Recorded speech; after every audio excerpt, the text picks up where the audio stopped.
Nakabenta ki khobor ke baman kasngi subscribe yo Antor News.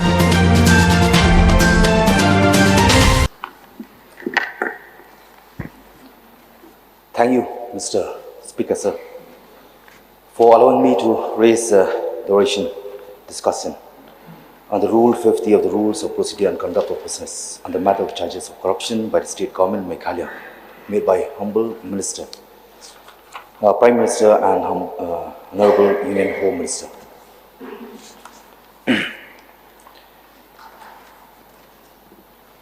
At the very outset, Mr. Speaker, sir, I wish to thank you for allowing me on the Rule 50 to raise discussion of short duration on a matter of public importance. The matter of discussion is very serious and relates to charges of corruption by the state government in Meghalaya that was made unambiguously by the Honorable Prime Minister of India during his visit on Tura on 24th February 2023, and by the Honorable Union Home Minister during his visit to Tura on 16th February 2023 and visit to Rangsapuna and Dalu on 17th February 2023. The charges leveled by the Prime Minister and the Union Home Minister are available publicly on online video platforms, and print media has widely reported, not restricted to just local headlines, but making it to national news. Now, what the Honorable Prime Minister and the Honorable Union Home Minister spoke was in Hindi, and so that all members of this August House can understand, I shall be paraphrasing relevant portion of the speech. To quote, what the Prime Minister is heard speaking at Tura. This is the English translation. Meghalaya has received good allocation in budget, but today, when I hear people's conversation here, I feel very sad. People say that no money was spent. Neither roads were built, nor schools, colleges, nor hospitals were built. Then where did the money go? The youth here are saying, employment opportunities have been closed. Where recruitment is made, there is corruption and there is nepotism. To quote what the Union Home Minister is heard speaking at Tura, this is the translation. The way that corruption is taking place in Meghalaya, such a scale is not seen anywhere else in entire India. In entire India. For the most corrupt state in the country, if a number had to be given, then with great regret I have to say that Meghalaya gets that ranking because of this government here of no good.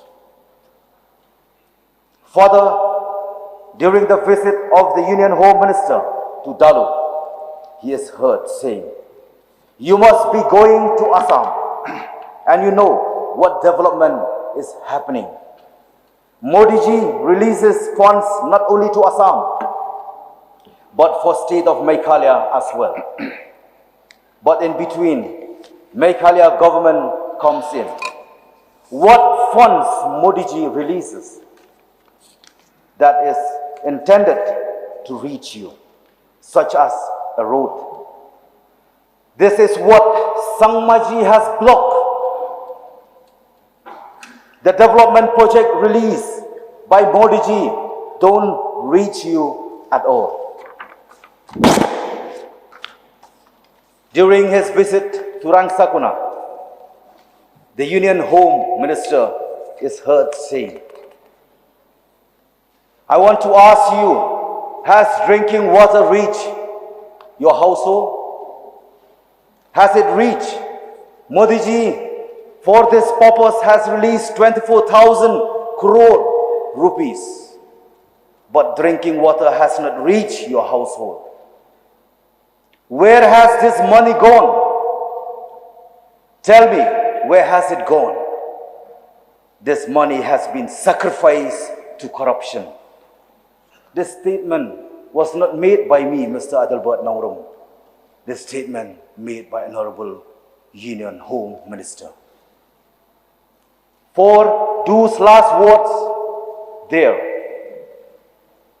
the Hindi phrase used by the Union Home Minister was Bhrashtachar ki bali.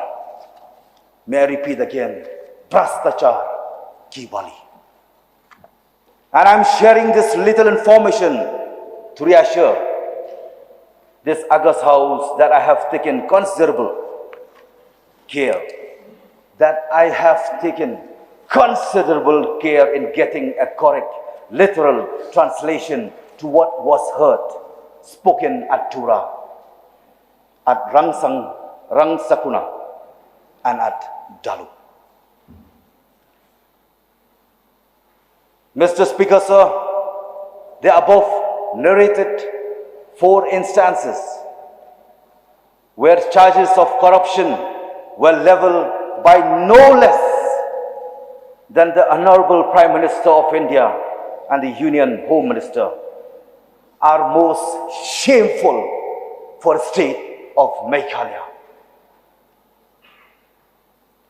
The charges are direct and unambiguous and are nothing short of a damning report on the status of corruption by the state government in Meghalaya. As a citizen of the state, I ask myself, will the Prime Minister of the country and the Union Home Minister be so careless to publicly declare in front of not just the local population at Garo Hills, but with full national media coverage, that the state government in Meghalaya is most corrupt in entire India? Do you think person of their stature will speak without having knowledge, without having enough knowledge about what is really going on in the mismanagement of public funds released to the state by the central government? As a responsible member of the state legislature, I believe this matter is of urgent public importance and requires serious discussion in this August House, as also an appropriate reply from the ruling government. Now, I anticipate that the ruling bench will not keep silent today, but will invariably respond that the charges of corruption leveled by the Prime Minister and the Union Home Minister are mere allegation during campaign favor at election time and have not been substantiated by concrete evidence. So, in anticipation for such an answer from the ruling bench, there are just 2 things that I have to say. Number A, if the charges of corruption against the state government are untrue,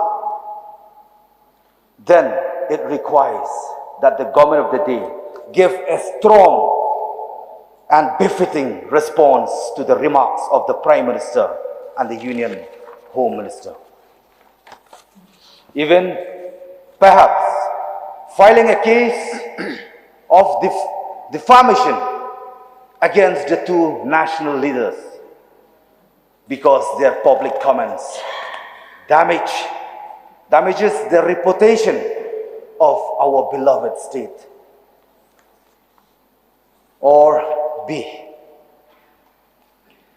if the government of the day will not give a befitting response to charges of corruption leveled by the Honorable Prime Minister on 24th February 2023 and the Honorable Union Home Minister on 16 and 17 February 2023, then the public of the state will understand that the allegations of corruption by the state government is sadly really true. We are here representing the voice of the people. Some may say voice of people are the very poor party, and it may also call or known as the very perfect party and very pure party. So before I end, Mr. Speaker, sir, to separate the chaff from the wheat, we are here representing the winnower. With these few words, Mr. Speaker, sir, I resume my seat. Thank you, Mr. Speaker, sir.